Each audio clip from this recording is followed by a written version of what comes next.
बचपन में बच्चा रोकर अपने माता पिता को नियंत्रित करना सीखता है। माता पिता डर दिखाकर बच्चे को नियंत्रित करना सीखते हैं। शिक्षक अंकों के माध्यम से विद्यार्थियों को नियंत्रित करने का प्रयास करता है।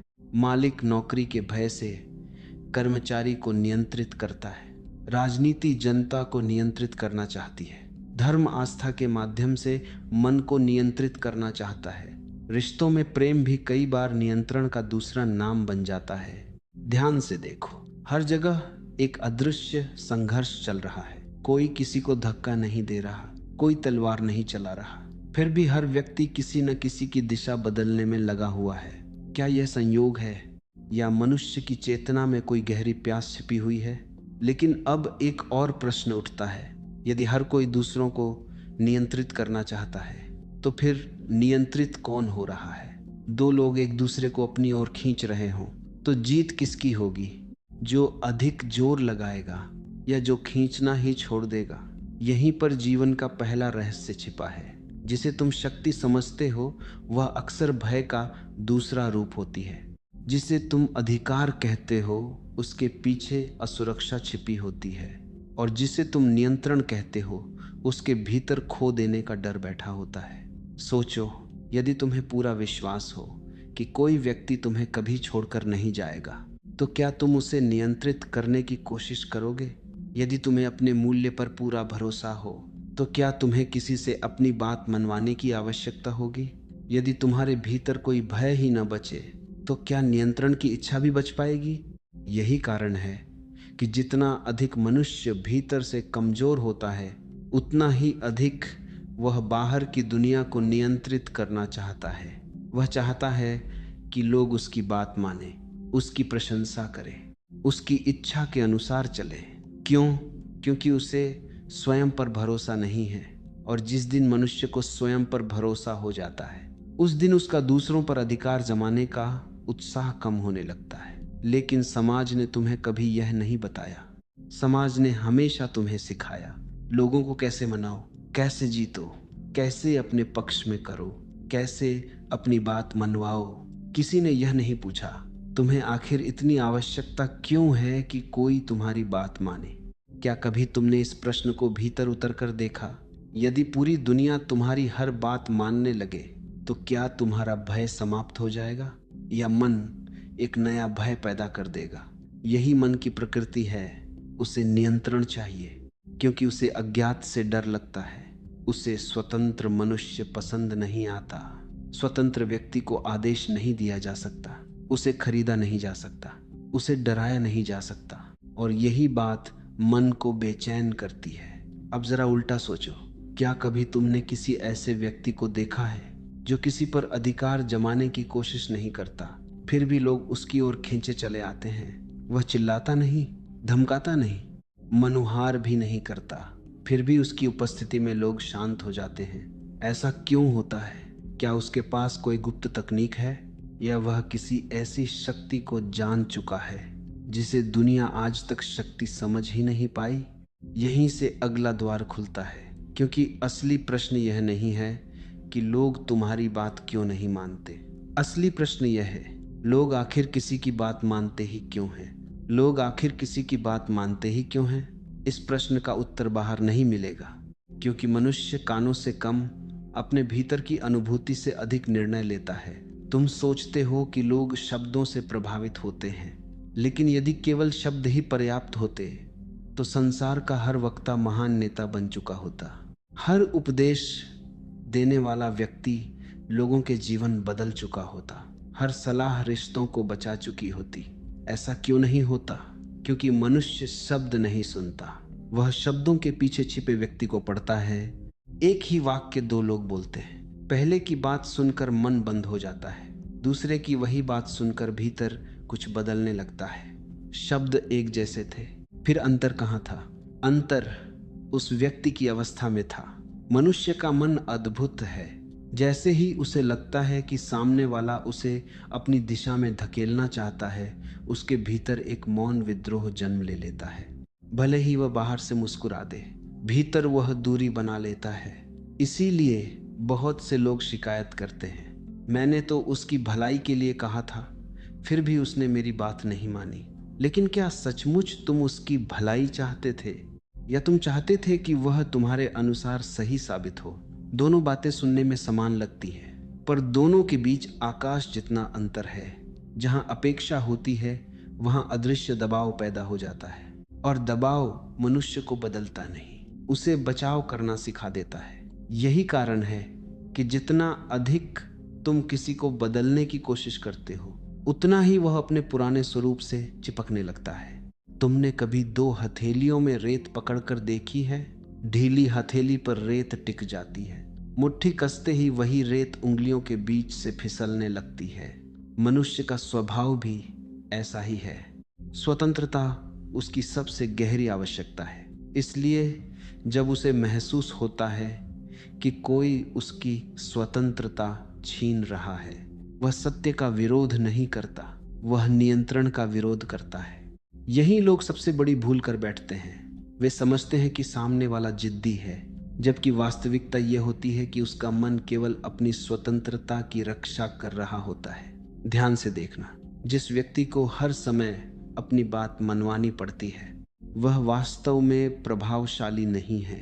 वह केवल अधिकार का सहारा ले रहा है, और अधिकार हमेशा बाहर से मिलता है। आज है, कल छिन सकता है, लेकिन प्रभाव वह किसी पद से नहीं आता, वह किसी कुर्सी से नहीं आता, वह किसी ऊंची आवाज से भी नहीं आता। वह तो चुपचाप जन्म लेता है, जैसे किसी फूल को यह घोषणा नहीं करनी पड़ती कि उसमें सुगंध है।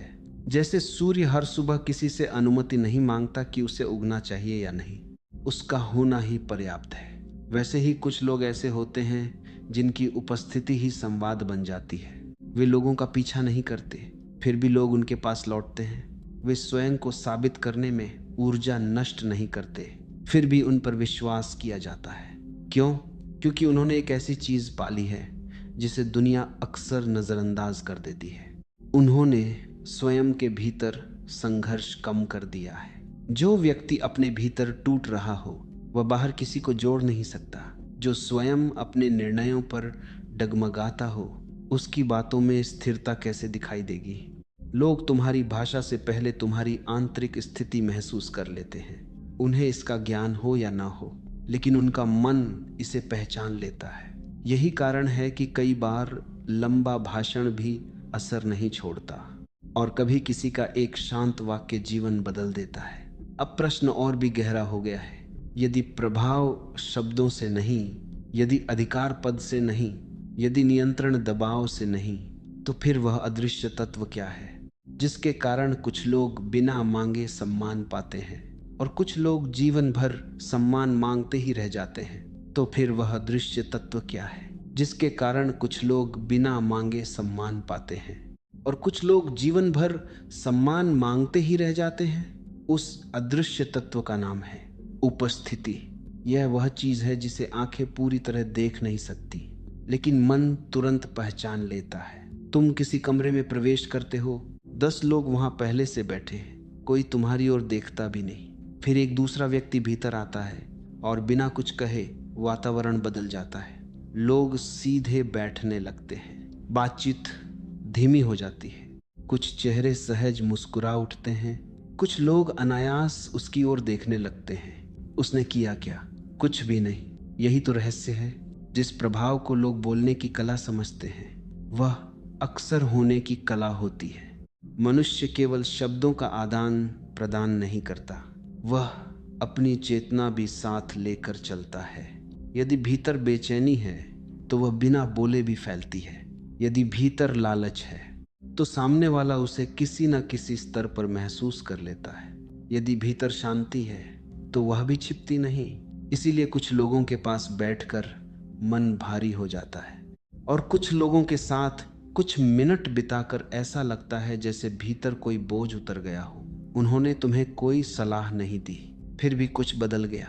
ऐसा इसलिए नहीं कि उनके पास कोई जादू था, बल्कि इसलिए कि वे स्वयं अपने भीतर कम बांटे हुए थे।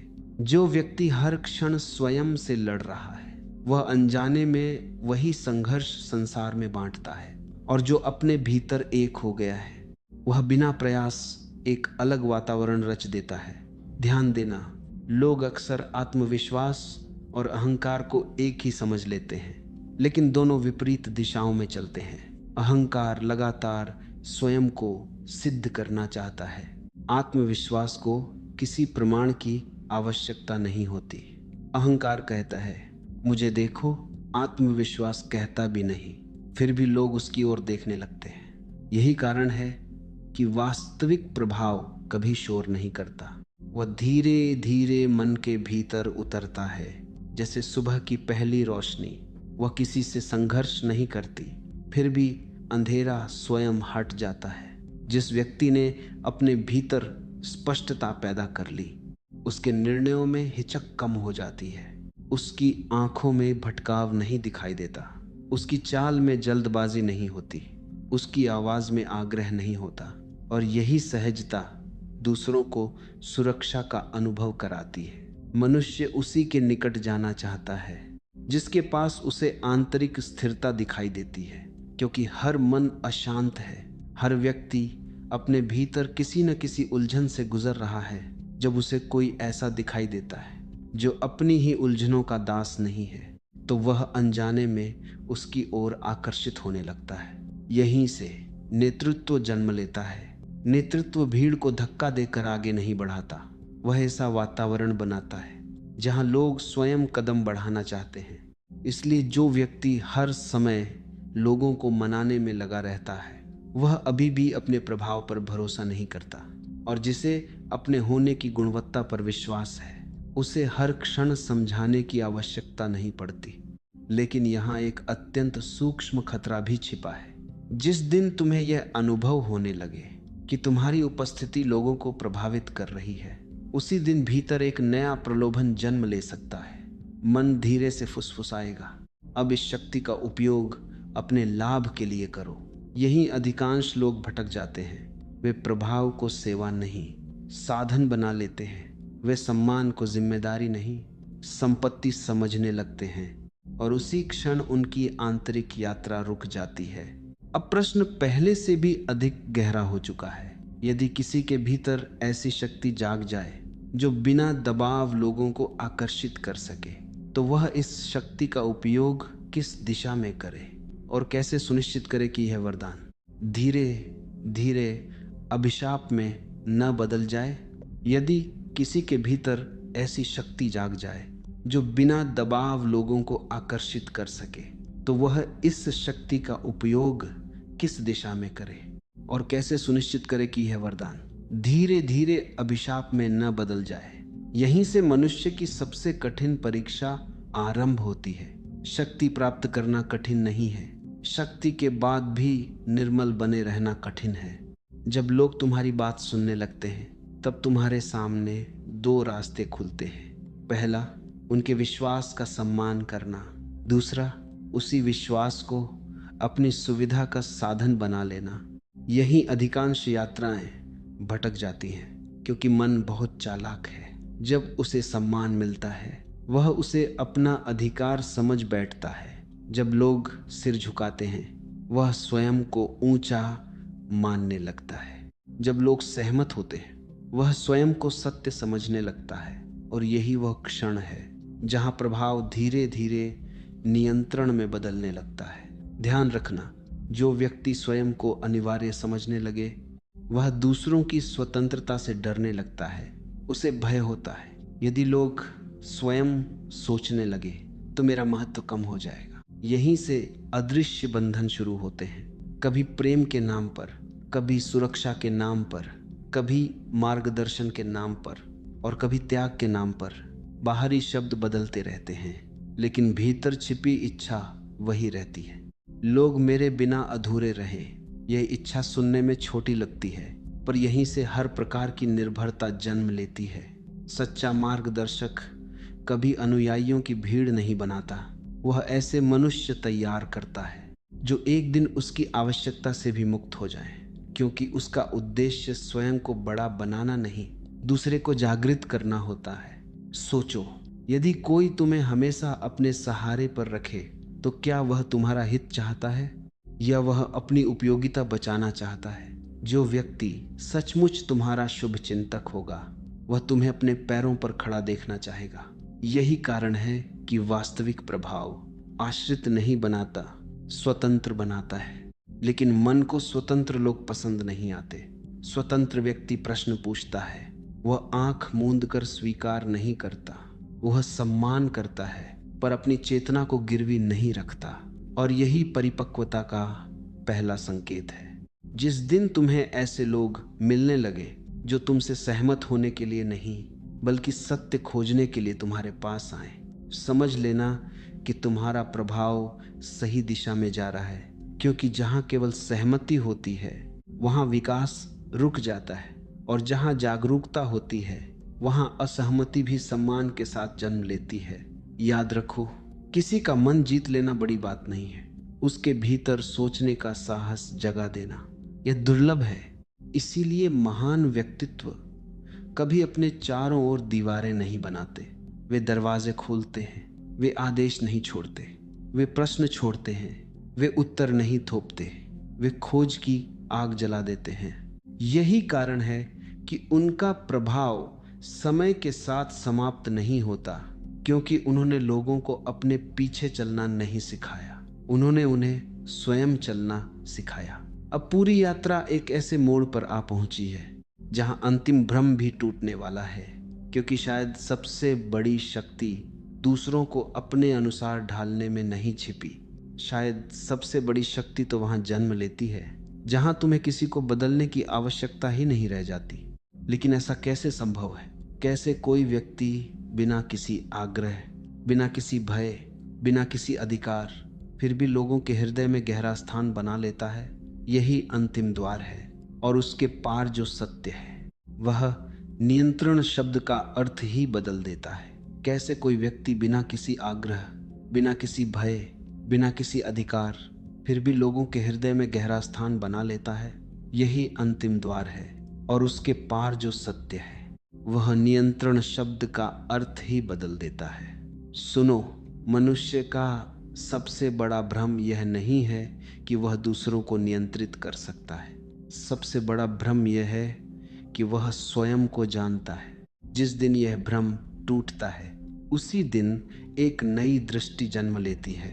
तब तुम लोगों को बदलने की कोशिश नहीं करते, उन्हें समझने लगते हो। तब तुम्हें किसी पर विजय पाने की इच्छा नहीं रहती, क्योंकि तुम देख लेते हो कि हर व्यक्ति अपने ही मन के संघर्ष से गुजर रहा है। जो क्रोधित दिखाई देता है वह भीतर कहीं भयभीत है, जो अहंकारी दिखाई देता है वह भीतर कहीं अस्वीकार से घायल है, जो दूसरों को नीचा दिखाता है वह स्वयं अपने मूल्य को लेकर निश्चित नहीं है, और जो हर समय दूसरों को अपने अनुसार चलाना चाहता है वह अभी तक अपने ही मन का स्वामी नहीं बन पाया। यह देखकर करुणा जन्म लेती है। करुणा का अर्थ दया नहीं है, करुणा का अर्थ है दूसरे की अज्ञानता को देखकर भी उसके प्रति कटु न होना।